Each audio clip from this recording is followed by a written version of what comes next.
for Titanfall. Hey guys, this is Vengeful Parrot here from Two True Reviews, and I wasn't really planning on doing a news story today at all. However, I stumbled across something that was posted just a couple hours ago that I felt like I needed to help kind of get out there. It is in regards to a game studio, and it's not the greatest of news. As a matter of fact, if you ask me, it falls into the category of, terrible, no good, very bad day kind of news. And that news is that Irrational Games, the creators behind the Bioshock series, they are shutting down. They are going to be closing their doors forever. Reportedly, the last thing that they're going to be working on is Part 2 of the Bioshock Infinite Burial at Sea DLC, and that is currently set to be out next month, which effectively means that they are going to be closing down very soon. At least that's what I'm gathering out of this article. And as usual, I will have a post or a link to the article that I'm looking at below in the description. But Ken Levine, the creator behind Bioshock, said today that he plans to move on to smaller, narrative-heavy games that will be released digitally. And he was the one who ran Irrational Games, and he said that he'll be starting a small, more entrepreneurial endeavor at Take-Two, laying off all but 15 people. He also said that while I'm deeply proud of what we've accomplished together, my passion has turned to making a different kind of game than we've done before. To meet the challenge ahead, I need to refocus my energy on a smaller team with a flatter structure and a more direct relationship with gamers. In many ways, it will be a return to how we started, a small team making games for the core gaming audience. The article kind of hypothesizes, I guess, that the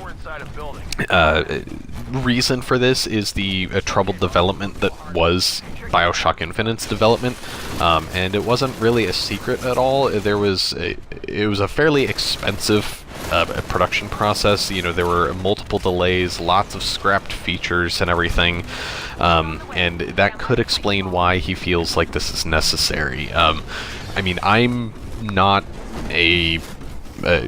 I'm not the kind of person that comes up with the ideas and all that kind of stuff. I'm not a game designer at all, and I have a massive amount of respect for the people that can do that, because it takes an incredible knowledge of not only just game mechanics and what people would enjoy, all that kind of stuff, but it takes a massive amount of creative potential, and I kind of understand that, he would want to refocus after something like that, because it's got to be really, really hard. It would be kind of like, going over to Van Gogh and telling him he can only use, shades of red in his paintings. He'd be kind of like, what are you talking about? And he would just, kind of want to start over eventually.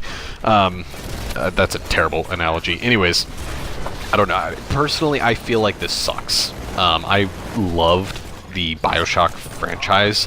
I especially liked Bioshock Infinite, and the franchise as a whole was doing very well.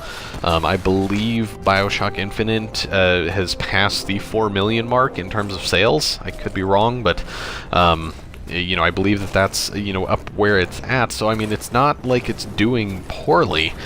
It's just that, the leader on the team, as it were, it just feels like he kind of needs to recenter himself, I guess, as he said.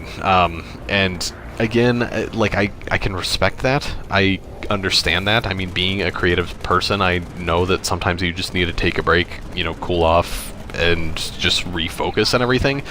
But it seriously sucks. I loved those games, and I was looking forward to playing more of them. But obviously at this point, it's probably not going to happen.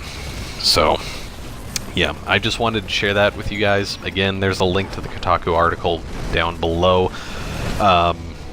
In the meantime, you guys have a wonderful rest of your day. If you enjoyed this video and the Titanfall footage, make sure you subscribe to my channel.